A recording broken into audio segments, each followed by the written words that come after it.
Le paradoxe de notre époque est que nous avons plus de connaissances, mais moins de patience et de tolérance. Des autoroutes plus larges, mais des points de vue plus étroits. On dépense plus, mais on a moins.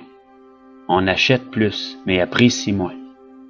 Nous avons de plus grandes maisons, mais des plus petites familles. Plus de commodités, mais moins de temps. On a plus de diplômes, mais moins de sens. Plus d'éducation, mais moins de jugement. Plus d'experts, mais plus de problèmes. Plus de médicaments, mais moins de bien-être. On boit bien trop, on fume bien trop, on dépense sans réfléchir, puis on rit pas assez. On conduit trop vite, on se fâche trop, on se couche trop tard, puis on se lève trop fatigué. On lit pas assez, on regarde trop de TV, puis on ne médite pas assez. Nous avons multiplié nos possessions, mais perdu nos valeurs. On parle trop, aime trop rarement, puis haït trop souvent. On a appris à gagner sa vie, mais pas à la vivre. Nous avons ajouté des années à la vie, mais pas de vie aux années.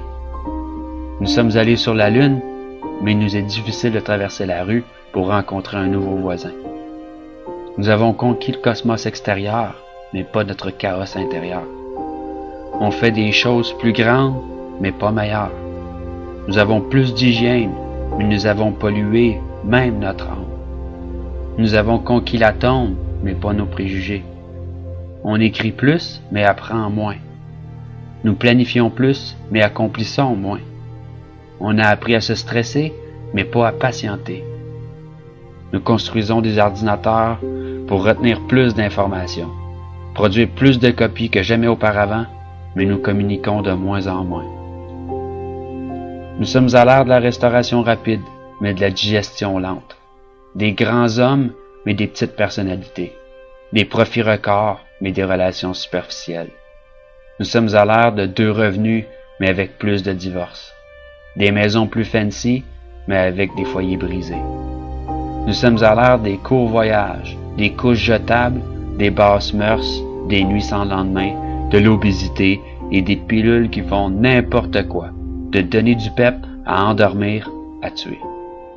Nous sommes à l'ère des showrooms bien remplis avec des entrepôts vides. Rappelez-vous de dire « je t'aime » à votre partenaire et à vos bien-aimés.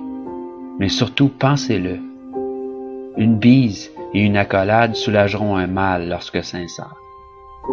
Souvenez-vous de vous tenir la main et de chérir ce moment présent lorsqu'un jour cette personne nous quittera.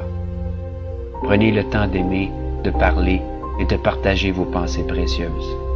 Et n'oubliez jamais que la vie ne se mesure pas au nombre de souffles que vous prenez, mais par les moments qui nous coupent le souffle.